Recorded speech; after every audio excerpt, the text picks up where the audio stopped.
are you the moonshine guy? And I was like, well, oh, the interview thing. Yes, that's me. She said, well, I think you have I think you'd be interested in what my uncle has to say. And I said, okay. And she said, I have a CD of him being recorded years ago, and he was involved in moonshining, I think. And I said, what's his name? She said, Louis Carls. And then when I woke up, I was done. I said, oh, yes, he was probably involved. But let's see what the interview shows. So this is a fantastic, beautiful 24-minute interview with him. I don't know who interviewed him. The lady who provided me with the CD wasn't sure. But she said, you know, that's Uncle Louis' voice there. And I'm going to play a short clip from there, a minute or two, because he really perfectly captures kind of the thesis of all my research and my project along the way here.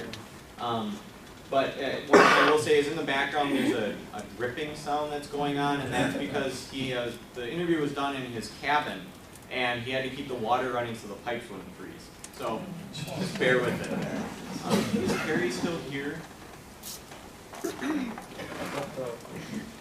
I don't know where the audio cord is.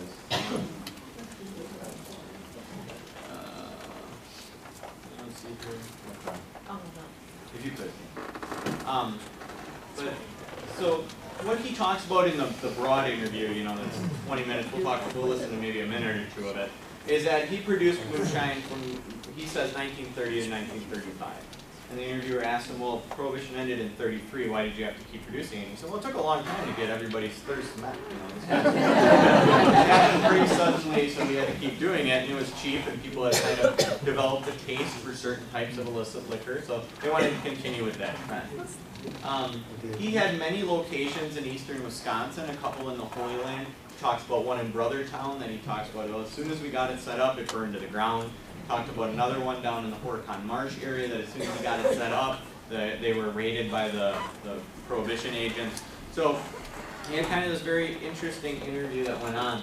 He would sell to a distributor in either New London or Chicago. He was independent of Al Capone. That name always comes up. But he said, no, I knew he had stills in the area. I knew he was somewhat, you know, he was obviously involved in things in our area, but I didn't have anything to do with him. He talks extensively about bribery being very common, and then he also obviously talks about being shot in the back. What he talks about that's really fascinating is the logistics. So he says, well, we have these large wooden cisterns, which are essentially big barrels. They're essentially, if you take a wooden cask or a wooden barrel and you cut it in half and you kind of have two bowls, that's what a cistern was. In each vat, they would place 200 pounds of sugar and 4 pounds of yeast. He talks about the stills themselves, so that fractional distillation thing that the alcohol steam would travel up. They were 35 feet tall and they were 3 feet in diameter. So I mean, these are very large, lots of material sort of things that are being built.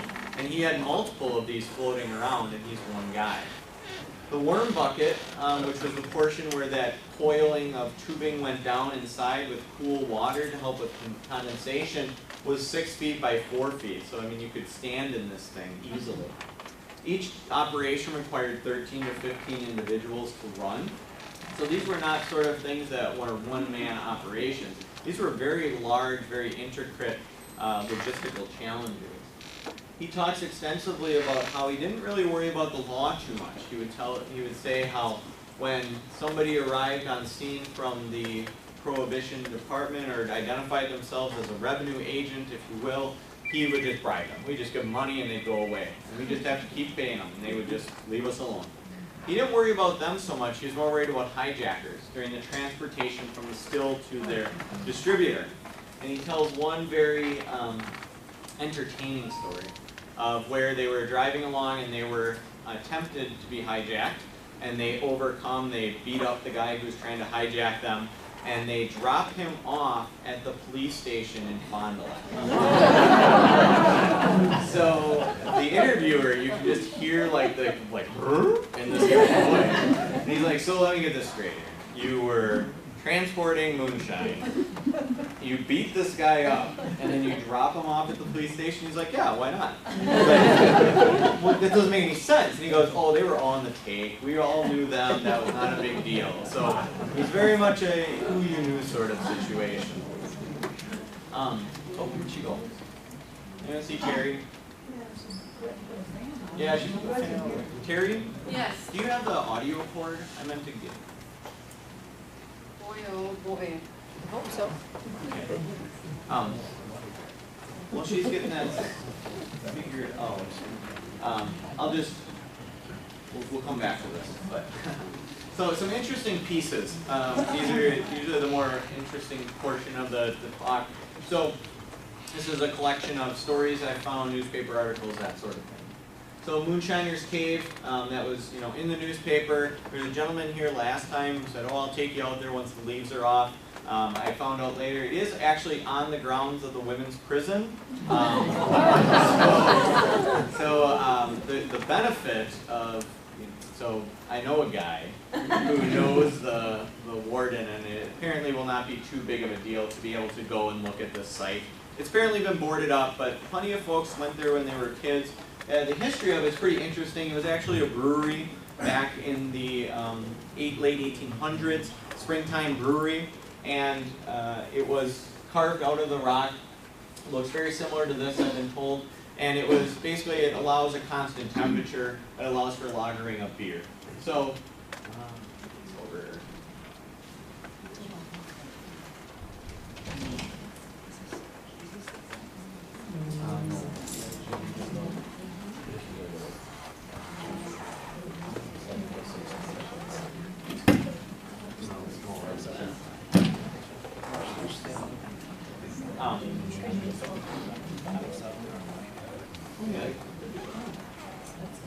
See if she finds it right now. But it was a brewery, and they would store the beer in there, so it was at a constant temperature. It kept it cool, allowed that fermentation process or lagering to take place consistently. There was a stone, kind of unique stone formation called Tabletop Rock that was near the stream that was there. People would go out there and have picnics. But since then, it's still on the grounds of the women's prison, so maybe a little careful if you're going to go adventuring over there. And then, no.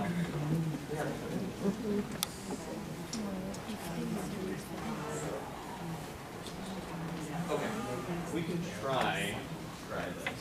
So the mic's on, right? Yeah. Okay. Let's try this. Okay.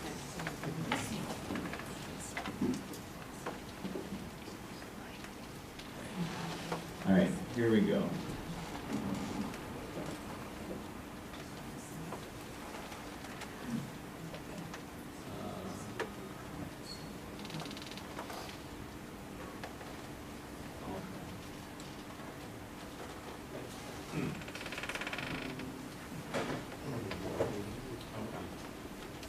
I don't think it's going to work for whatever reason. Sorry.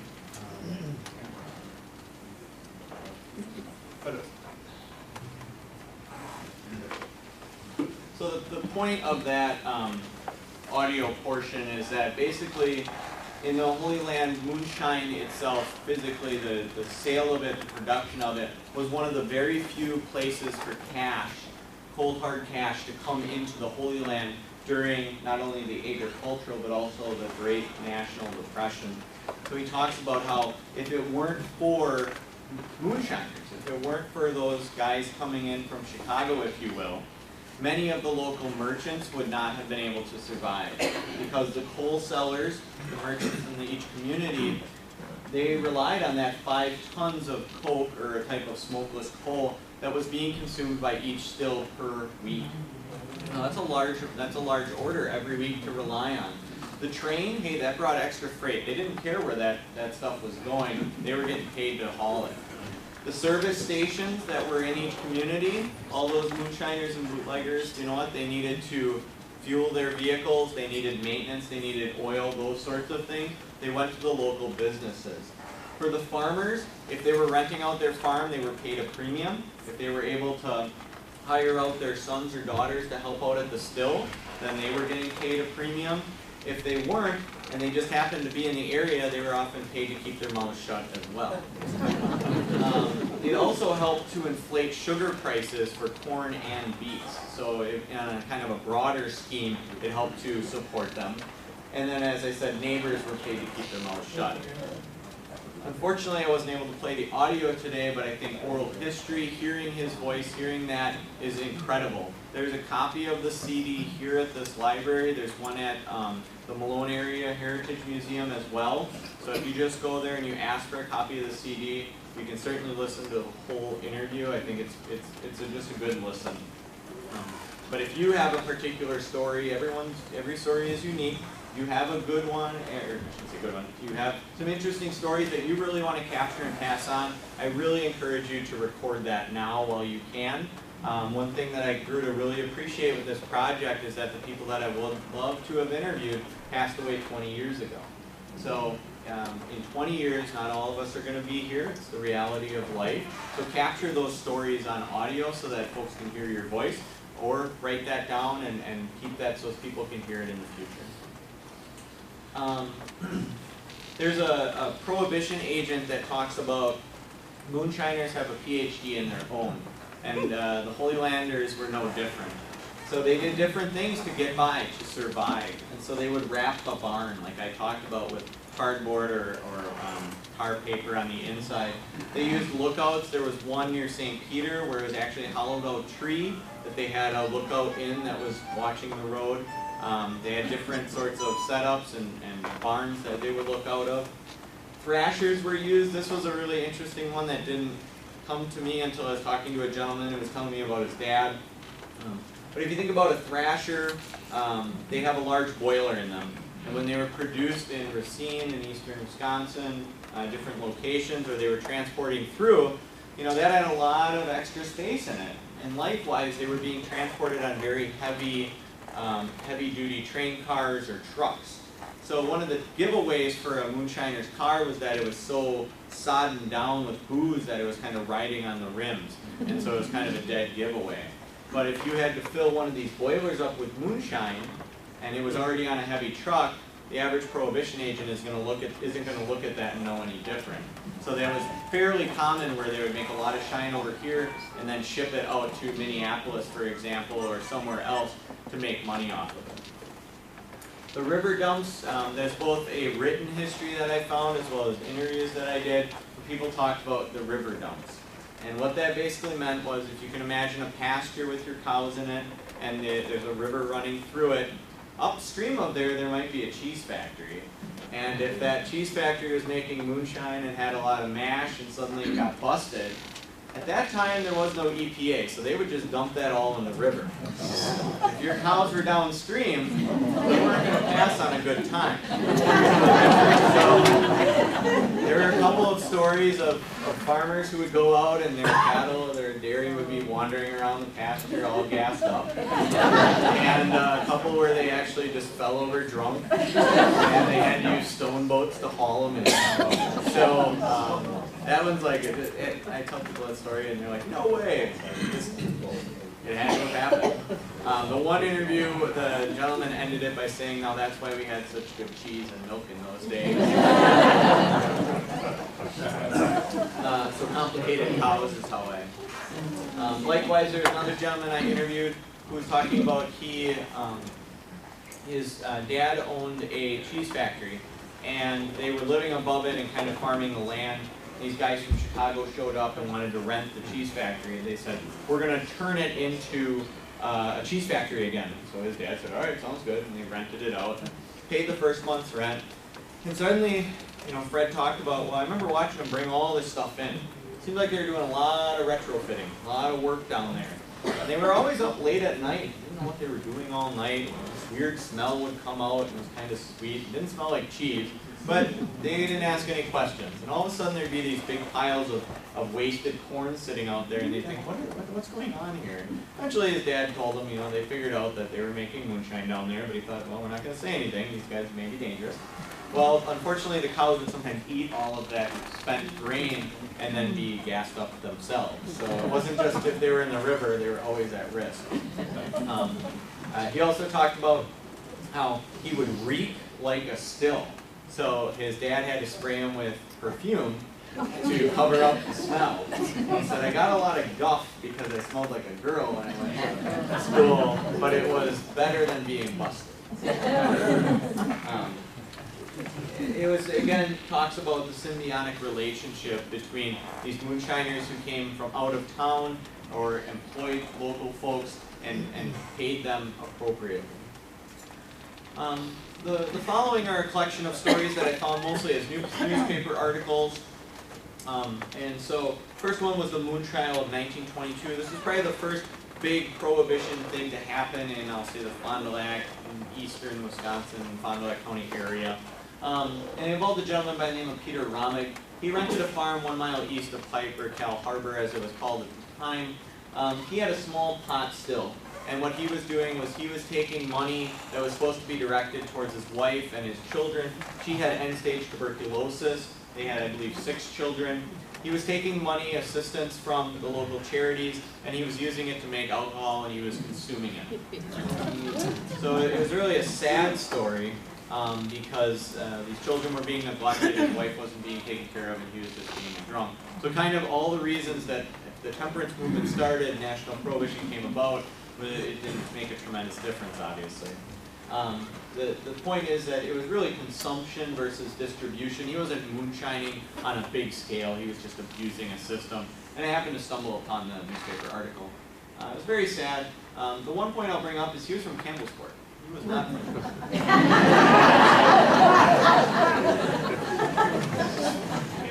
And depending on where I give that talk, that joke sometimes flies. So the Cap Welling bust of 1924, some of you may remember the Roadhouse, which was located in the Pebbles, Cheetah area. And it was a saloon, a hotel, and Cap Welling was the guy who ran it. It's kind of a long, convoluted story. It pans out over several months. Pretty interesting. And basically, the story is that Cap was selling alcohol there at the time. He had bought what he thought was Crab Orchard whiskey from a distributor, let's call them, from a bootlegger, and he tasted it and he said, this stuff is terrible, I'm not selling it. So he stored it in his basement. And at that same time, unbeknownst to him, in Plymouth, the Crab Orchard Distillery kind of warehouse had been raided, it had been robbed. And the police were kind of tracking where that all went. And so part of it had gone kind of to the Wolf Lake area. There was a party that was busted where there was a bunch of Crab Orchard discovered. And then they tracked it back to the Roadhouse, and basically he was found with this stuff in his basement. Being the times that they were, he was taken down, he was given a small fine, and he was allowed to go home that night. He really didn't have a tremendous amount, he wasn't making anything, he was really just distributing it. This was part of a federal operation. So I talked earlier about how there was no kind of teeth in the law, it was really left up to state and local entities if they were going to enforce the 18th Amendment, likewise if they were going to fund any sort of department to do it.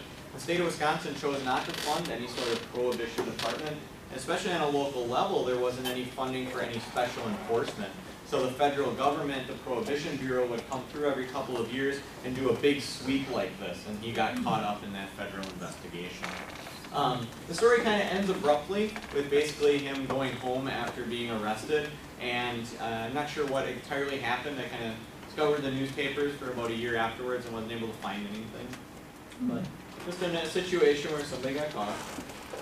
The Marytown bust is kind of a fascinating story. And so it starts out with Sheriff Vandezander, and he's going out to Marytown to serve some sort of civilian court notice. I don't remember the specifics of it. But while he's in town, he's riding on the road, and he looks out and he sees this guy in a field with a horse and a wagon, and he just keeps going in a circle. So he delivers his court notice, and as he's heading out of town, he looks and he says, that guy's still going in a circle. Something's not right. So he travels on down there with the snow flyer. He says, sir, what's going on? He said, oh, shoot, you're here. Well, I was paid $50 to sit in this field and go in a circle until you left town. So the sheriff says, what's on the wagon? I don't know. Of course you don't. So they pull back the tarp, and here's like 500 gallons of mash ready to run. So he says, no, you don't know anything about this? And the gentleman says, no, I have no idea. I was just told to come out here and distract you, basically. Or, I'm sorry, kind of look busy. So the sheriff says, well, if you give me more information, I won't take you in. So he thinks about it, and then he says, well, if we go over in that fence line over there, there's a still buried. And he said, for a guy who's not involved in this, you sure know. So they go over to the fence line, they dig up the snow, and sure enough, there's a large copper still. So the sheriff makes this guy help him, they haul it, they get it into his vehicle, and then he lets the guy go. And as he's on it, he gets back to town, he notifies the press, and he writes up the story. And then the interesting thing is when they ask him, well, what happened to the still? He says, I don't know. So that's a pretty entertaining article. So. And then there's also the talk of the Marytown Swamp. A couple of people had talked about how there were stills in operation. So if you're not familiar, County Double H, here's Keel Road. Pipe is kind of up over here, over here. And the road Double H kind of makes this bend as it goes through the swamp. And I was told that there's pretty big operation in this area. It's also told there's one in this area. And one gentleman told me that there is a still buried out there somewhere, so if you got some free time. I think number 2 was my grandpa's farm. It was right there in the Marytown Swamp, and he was supposed to have been a big bootlegger. I just found this out recently. Perfectly reasonable. The final story I'll touch on is Gregor Nice. And this is probably the most famous story. You've definitely heard parts of it, but you probably haven't heard the whole thing. So Gregor Nice became infamous in the Fond du Lac, northeastern Wisconsin area about 1932, February specifically, February 12th. And his background was he was an insurance salesman in Fond du Lac here. I think he lived on Doty Street. But he was originally from Mount Calvary, and he belonged to the Nice Bottling Company. Nice Bottling Company in Calvary Station, not the brewery, but the bottling company. And when Prohibition came about, they tried to switch over to making soda bottles and soda, and it didn't really work out. He went into insurance. And he was playing a very dangerous game. What he was doing was he was posing as a federal agent. He would find where stills were. He would go up to them, say he was a Prohibition agent. They would just out of routine bribe him. He would take the money and move on with his life. Well, that worked pretty well for Mr. Nice until 1932. And within 1 month, there were 3 individuals who were doing the exact same thing as him that were found dead on the side of the road in the same fashion as he was. So he was found dead on the side of the road, Highway 23, across from C.D. Smith, so where Taco Bell is, across from C.D. Smith. If you are ever sitting there, that's where his body was found. And that was the area at the time, and those of you probably remember, Fond du Lac was certainly not that far to the east at the time, so that was in the country. There was even talk about how there weren't street lights, there wasn't electricity at that point in 1932 beyond there, so that was kind of the country. So Mr. Nice was shot twice in the back of the head. His body was tossed from the car, and then a bottle of moonshine was found under his body. This was called taking a ride at the time. A little bit different than I think of, but apparently times have changed. And the story was his girlfriend at the time had said for about a week before they had received threatening phone calls. They had noticed vehicles parked on the street outside. He left for work. A vehicle pulled up beside him, and he got into it without being kind of forced into the vehicle, she said. And that was the last she saw of him. That was in the morning on February 12th. His body was found late that night. And they said and the investigation basically said it was the same type of pistol used by the German, it was a German pistol, used by the Chicago Mafia, that was used in 2 other murders or attempted murders, one in the Kenosha area, and I don't recall where the other one was.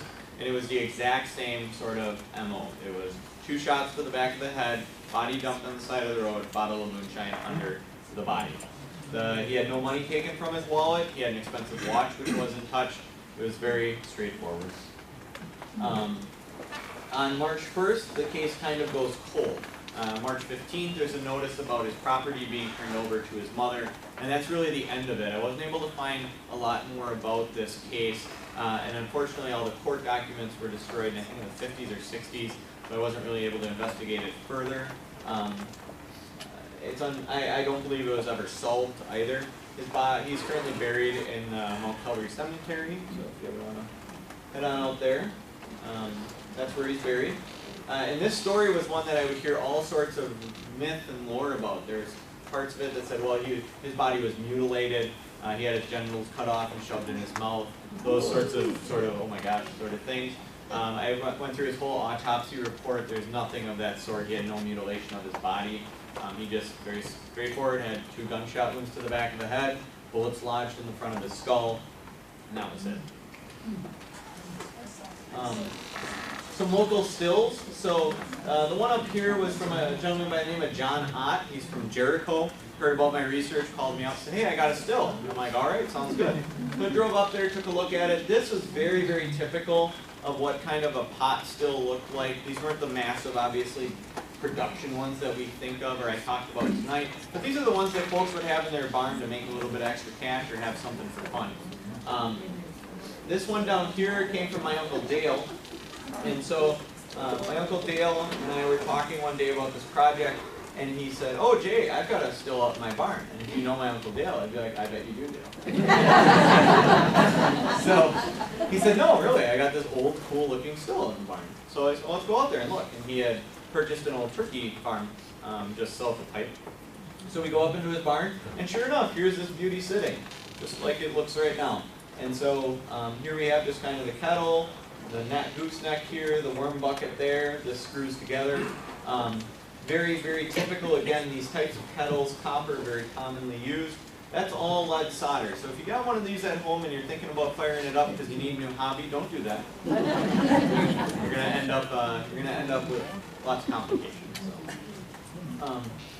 So my conclusion, basically, from my research, from the presentation today, is that subversion of the 18th Amendment during Prohibition by the Holy Land population was to be expected based on a series of factors to include, but not limited to, the predisposed population, that German Catholic population, the availability of mechanically necessary components to physically make moonshine, the training, the abandoned cheese factories, the barns, the logistics that were needed, and the economic assistance which the population as a whole benefited from. So it wasn't like just a few people got rich off of this. This was something that allowed communities to actually survive because the merchants made money, the farmers made money. It was kind of a whole collective thing. And then finally, I'll end with prohibition is something everyone wants to know about, but nobody wants to talk about. It's certainly kind of a dark period. People don't want to, until rather recently, people didn't want their families associated with moonshining, bootlegging, that sort of stuff. But the fact is that it's a part of American history. It's part of our history. And so if you write it down and you seal it and say, don't open it till I'm gone, that's fine, as long as we get your story about it. Or if you're willing, find somebody who's going to interview about it. Because now is the time to get those stories. So, are there any questions, comments, or stories? I just have a comment. Talked about the German population early on. There were more German immigrants to the United States than any other nationality. I can't vouch for Hispanics, however. But they came later. That's why they aren't as populous as the English. Also, Wisconsin had more German immigrants than any other state. I don't know if the others are or not. Any other stories or comments? Yes, sir. Excuse me, I know where that Moonshine Cave is. I've been in it. Always one. Once, yeah. And I was a kid about 65 years ago. But you're right, it's in Chichita. It's in the prison. And could you tell me when the prison was built? And why it was built there? I have no idea. Oh, would you look that up, please? I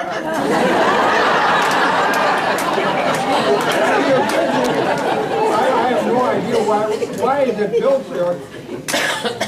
That is a great question. I will comment that the first the governor's first house was actually on the grounds of the women's prison. So, one Pipe's claim to fame that I like the most about is that in the 1830s, town of Calumet had more economic business than any other township in the state because of the harbor there. And so there was early on talk about the capital being in Pipe, which I chuckle at.